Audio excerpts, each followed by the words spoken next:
Catalyst is probably the most popular web framework for new Perl web projects, and dbic class is pretty much the most popular object relational mapper now. ACA library to get objects off your database for anybody who hasn't encountered the term before. So I'm going to digress slightly and mention there's been huge amounts of hype around Ruby on Rails. And every time I talk about Catalyst, people ask us, oh, are you the Rails of Perl then? Well, the thing about Rails is, you can make a blog in 5 minutes. They have a screencast of this guy going da da da da da and literally going woohoo every 30 seconds while he types out 12 lines of code and it makes a really ugly blog. And apparently that's really exciting. And they've got this database library called Active Record, which they claim is an object relational mapper. Everybody else who writes object relational mappers isn't quite convinced of this. We think that Active Record is, well, it does that and then it goes and guesses based on column names, and it doesn't know what a foreign key is, but hopefully you'll get some SQL that did something vaguely useful. The Active Record kind of, gives you access to all of the power of MySQL 3.23 in 1998. If you're actually using a database, then it's not quite so much fun. But it makes very pretty screencasts. And there's this whole wow factor that gets lots of people excited, especially people who think PHP is a programming language and suddenly discover there's something out there that is. So that's not kind of what we're interested in, though. Catalyst isn't screencastable. It's completely awful at this, because it's not designed to make the easy things trivial. It's designed to be used for actual real-world applications. And so the wow with Catalyst is when you've been developing an application for 6 months, and it's still as easy to add features as it was when you started. And when you haven't touched an application for 2 years, and now you need to add a feature to it, and you upgrade all of the libraries that it's running on, and backwards compatibility is perfect, and you just add your feature, deploy it into production, and wander off. And the wow moment is when you try and do something clever, or when you try and do something that you don't know anybody's tried before, or when you try and do something odd, like, Rails really wants you to have a database that it owns. Catalyst, well, you can talk to whatever you like. It doesn't make it quite as easy to talk to a database, but then you can talk to an LDAP tree, you can talk to a file system. We've got people managing Active Directory with Catalyst apps, people managing source repositories, and even code that basically converts English into lolcatese as a web application, because we thought that was funny. So, try and explain a little bit about what Catalyst is. Overheard somebody at UKUUG saying, oh, Catalyst is pointless, it doesn't actually do anything, you could just write it yourself. Well, yeah, it's not this overarching, we provide everything framework. What it is a decent abstraction to HTTP, for whether you're running as a server or a fast CGI engine or whatever, and a request dispatcher that works out from a URL what code you're going to call. And a component loader that figures out where the bits of your application are on disk, loads them up, configures them, instantiates them, and sets it going. And most importantly, perhaps, a simple API for writing plugins, for writing components, and so on, which has remained standardized down over the years. So CPAN is accumulating a huge number of pre-built components that you can use. They're either plugins or they're superclasses that you subclass to customize or whatever. But literally, there's over 400 now, of which all encapsulate some useful piece of functionality. They bolt in a particular database library. They bolt in support for Kerberos. They bolt in all sorts of random things. There is one which takes all of the HTML that your application's emitting, figures out which parts of the text, and converts it into lolcatese. You might not want to run that one in production, but it's interesting that somebody managed to write it. And one of the things we do, we don't have a master routes file that says where all of the URLs are going. each controller is asked, tell me which URLs you care about. So you have a method in a controller which is marked :local. And that says, well, underneath the base URL space that this controller is handling, this method will handle /foo. So the definitions are localized. So you can drop a controller into another application. Its functionality just turns up wherever you dropped it in. Now, people often say, yeah, you can't reuse large components because every forum system needs to be slightly different or whatever. Well, yeah, but generally in UI and apps development, reuse tends to go out the window. People just write the same thing again and again and again on every bloody project. And one of the reasons I actually got involved with Catalyst was because I realised that we were doing that at Shadowcat, and I was bored shitless of it. So I thought maybe I'd help make that not necessary for the rest of the world, and most importantly, not for me. So you might have a fairly simple method that goes, well, get a database model, find a record by primary key, and then we'll render an edit form. Well, instead of doing that, Catalyst lets you chain together multiple methods to handle a single request. So edit just assumes that something's already set up the object for it. And then it refers to base, which will be run before, which can go away, find it, and store it for subsequent things. So now your delete action and a view action or whatever could all just run off that. And they share common code for loading the object, which means suddenly you can change how you load the object for all things handling that. So, you know, say you've got something like, I don't know, pages on the side that you're showing, and also my pages that I've created. So you just change it to pulling it off the user object, and you've only got this one method to alter. So you've got two sections of URL space in your application running on exactly the same code, except for that one method, and the rest is just in a superclass and reused automatically. And Catalyst also takes this a step further and will handle URL generation for you. So you pass it an object representing that call chain of methods, and it will go and build the URI for you. So provided you use that when you're rendering HTML, later on, you know, when the customer decides he wants to rename everything, or you want to do a version in French where the URLs are in French, because we all know that the French can't stand subtitles and everything has to be dubbed, certainly if you've ever watched any TV in France. And you can just say, oh, rename the URL here. And all of the URL generation code will just pick that up just as well as the dispatcher does. So mention a little bit about dbic class, which is what most Catalyst applications are using to talk to their database, and most applications are using a database as the primary backend. The thing about dbic class is, while I think every developer on the project despises every database implementation in existence, we actually quite like databases as a concept. We think it's a good thing. A lot of people try and hide away the fact there's a database on the back end. We say you've got code here and a database there, and you should be thinking about both of them. So you've got built-in support for composite keys, so you can actually do relational modeling. It respects cascade, on cascade delete versus on cascade fail in the database.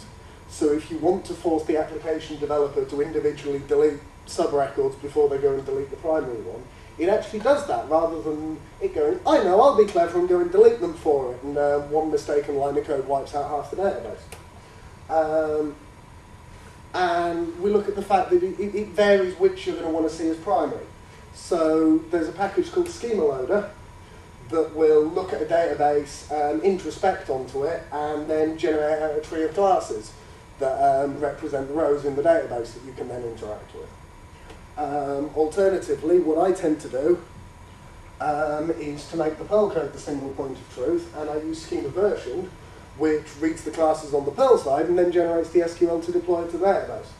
But the idea is to actually allow you to do what makes more sense. And the interaction model with collections is, rather than based on static searches like most stuff, it uses a result set model. So you start off by asking for a result set against a particular class, and that gives you the equivalent of a select star query. It's not actually queried the database at this point, it's just that's what that result set represents. So then you can add some conditions onto it, and then you've got a result set representing a more restricted query. Then you can start getting clever, because you say, well, actually, I want to traverse this predefined relationship. So you said book has an author, and dbic class understands that. It can invert the conditions, stick them on the other side of the join, put the join in, and now you've got all of the authors that relate to your previous result set of books. And then finally, when you actually ask for an object back containing row data, at that point it goes and does the select. So you can build up quite complicated queries in a very clean and factored fashion without hitting the database until the point at which you actually do need to do a select to get the data. And you can do updates and deletes on the result set model as well. So you basically treat a result set as a sort of a virtual collection over the database that can be manipulated. dbic class again has a lot of components built out on CPAN. Not quite as many as Catalyst, but the core of dbic class probably includes about 3 dozen components in and of itself. So depends what you do. The result set model does simplify things a lot. The other nice thing is you can extend the result set classes. So you have an on-offer method that does that implicit search on self and returns that result set. So instead of worrying about your database structure at all, you just say, I want a collection of all books that are on offer. And it's hidden behind a method, so when you change your database structure later, everything carries on just working. And again, because we actually like databases, we try and support as much of SQL as possible. Aggregate function support is built in. People often ask about subselect, and I'm finally pleased to say that within a couple of months we will actually have subselect support, having rewritten the SQL generator and all sorts of other things in order to make this happen. But I'd say it's about once every 3 months that I end up actually needing a subselect at this level, and there's various ways of getting it to happen now anyway. One of the common techniques has also been cleaned up to provide view support, where you can deploy or not deploy your view to the database depending on what you want. So if you're running on Postgres, you probably want to stick the view in the DB and let it optimize it. If you're running on MySQL, possibly you don't, because MySQL's view support is really, really nice and stable at the moment. Anyway, the point of all this, which is again why I'm not really succeeding at showing you exciting WoW examples, is that this stuff is built to scale. One customer of ours has a dozen systems, and they're serving about 2,000 requests per second. All of those hitting the Perl stack. Contract we were on last year, I think they hit about the 200 table mark, and it was kind of, yeah, well, what? It's fine. This bit of the code we're dealing with, these 5, we can ignore all of the others, we know they're there, it's all just going to work. Once you get into large amounts of functionality, again, you can start factoring out superclasses, if you factor the tests out as you do it, then everything pretty much continues running stable. And having a team working on things, because each controller is self-contained, and you've not got any global files that are a point where mergers are likely to go wrong. Large teams work, well, at least medium-sized teams work fine. I've never actually seen a team of larger than about a dozen people on a Catalyst application yet. I don't know if that's because at that size they always hire a consultant who tells them to use Java, or if it's just because they never need that many developers. The one thing I will say is the initial learning curve is a little bit steep because you've got a lot of stuff and a lot of power out of the box. So you actually have to think about what you're doing. It's very much because we say the one true way of Catalyst is do things the way that makes most sense for your application. You actually have to learn enough to be able to think about it and decide what makes most sense rather than being force-fed. In this situation, do that. In this situation, do that.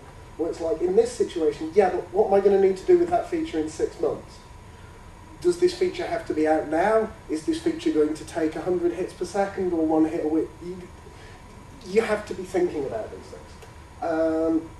The documentation is stunningly improved on a few years ago, and we bring new docs contribs on regularly. We kind of have a principle as a project of anybody willing to write documentation basically gets unlimited free stupid question credits of the developers, provided they write enough docs to justify it, which allows us to carry on hacking code and the documentation to improve at the same time. There is one book out already, published by Packet, who appear to think editing means send it to somebody who doesn't speak English in India for a week and then publish the wrong version. The author of the Packet book is very knowledgeable, but the book is well, let's just say this summer there's going to be another one coming out, and this one is going to be done by A Press, who appear to actually be a competent publisher, so we might be doing a bit better this time. And I mean, people talk about, yeah, but I can't find that many sites on the net doing it. Well, looking at the community and buzz level seems to be about half the size of the Django project. But the problem is it's quite hard to tell. Perl people tend to be quiet. We don't really do Web 2.0 and blogging and stuff. Turn up on mailing lists occasionally, but mostly keep our heads down and write code. And it gets used a lot for back office stuff that nobody can even admit to existing. I know that certain bits of Cisco's internal infrastructure are powered by Catalyst, because I've seen the developers on the various IRC channels asking for help when they got stuck. Cisco are never going to admit to using it, though. I mean, even the place that produced Django, the most popular Python framework, the Django was used for the world-facing apps, and all of the back office stuff was written by another team in Perl. In fact, it uses dbic class for most of it, and yet nobody in the outside world even knows that team exists. I only know because I ended up getting drunk with them at a conference at one point. The Django guys introduced me to them. Great, the Django guys tell me about the Perl stuff, and nobody. Anyway, of the CPAN sign-ups, every week one of them tends to be looking to extend Catalyst and dbic class. So it's certainly a growing community in terms of the people contributing. X-powered-by header or not, Catalyst is pretty much here to stay, and if you go through the tutorial and get your head around it, I think you'll find that for anything but the simplest web app, it's probably the easiest way of building them these days. Any questions? Cool, I'll sit down again then. Thank you.